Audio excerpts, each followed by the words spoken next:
നമസ്കാരം. Raf talk ഫുട്ബോളിലേക്ക് അവർക്കും സ്വാഗതം. Real മാഡ്രിഡിനെതിരെ UEFA നടപടിയെടുത്തിരിക്കുന്നു.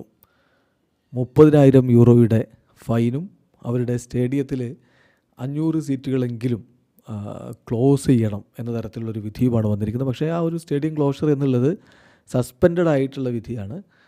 അത് 2 വർഷത്തിനുള്ളിൽ ഇനി വീണ്ടും ആവർത്തിച്ചെങ്കിൽ മാത്രമേ പ്രാബല്യത്തിൽ വരികയുള്ളൂ. സംഭവം എന്താണെന്ന് വെച്ചാൽ, പെപ് ഗാർഡിയോളക്കെതിരെ നടത്തിയ ചാൻഡാണ് പണി വാങ്ങിച്ചിരിക്കുന്നത്. ഹോമോഫോബിക് ആയിട്ടുള്ള ചാൻഡ് പെപ് ഗാർഡിയോളക്കെതിരെ നടത്തി റയൽ മാഡ്രിഡിൻ്റെ ആരാധകർ സാന്റിയാഗോ ബെർണാബുവിൽ എന്നുള്ളത് കണ്ടെത്തിയതിനെ തുടർന്നാണ് ഇത്തരത്തിലുള്ള ഒരു തീരുമാനത്തിലേക്ക് ഇപ്പോൾ യുവേഫ പോയിരിക്കുന്നത്.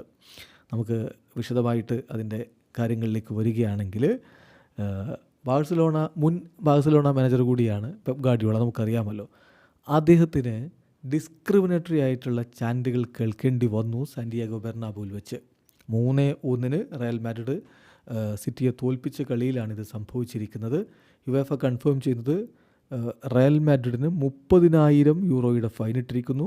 Also given a partial stadium closure which has been suspended for 2 years. കൃത്യമായിട്ട് യുവേഫയുടെ സ്റ്റേറ്റ്മെൻറ്റിൽ പറഞ്ഞത് ഇങ്ങനെയാണ്: the UEFA appeal body has decided to fine Real Madrid for 30,000 euros to order the partial closure of Real Madrid CF Stadium, that is at least 500 adjacent seats, during the next match. Real Madrid will play as host club for the discriminatory behavior of the supporters. Said partial stadium closure is suspended for a probationary period of 2 years starting from the date of the present decision എന്നാണ് കൊടുത്തിരിക്കുന്നത്. അതായത് കാര്യം വളരെ വ്യക്തമാണ്. 30,000 രൂപയുടെ fine കൊടുത്തിട്ടുണ്ട്. കൂടാതെ ഒരു പാർഷ്യൽ സ്റ്റേഡിയം ക്ലോഷർ കൂടി ഓർഡർ ചെയ്തിട്ടുണ്ട്.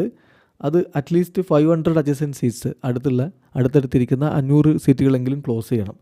അത് അടുത്ത റയലിൻ്റെ മത്സരത്തിലാണ് പ്രാബല്യത്തിൽ വരേണ്ടത്. എന്നാൽ അത് സസ്പെൻഡഡ് ആണ് എന്ന് പറയുമ്പോൾ 2 വർഷത്തേക്കുള്ളൊരു പ്രൊബേഷണറി പീരീഡ് കൊടുത്തിട്ടുണ്ട്. അതിനിടയിൽ വീണ്ടും ഉണ്ടെങ്കിൽ മാത്രമേ അത് പ്രാബല്യത്തിൽ വരികയുള്ളൂ. ഏതായാലും റയൽ മാഡ്രിഡിനെതിരെ യുവേഫ ഈ കാര്യത്തിൽ നടപടിയെടുത്തിരിക്കുകയാണ്. വീഡിയോ അവസാനിക്കുന്ന ഫുട്ബോൾ ലോകത്തെ കൂടുതൽ വിശേഷങ്ങളുമായി റാഫ് ടോക്സ് എത്താം.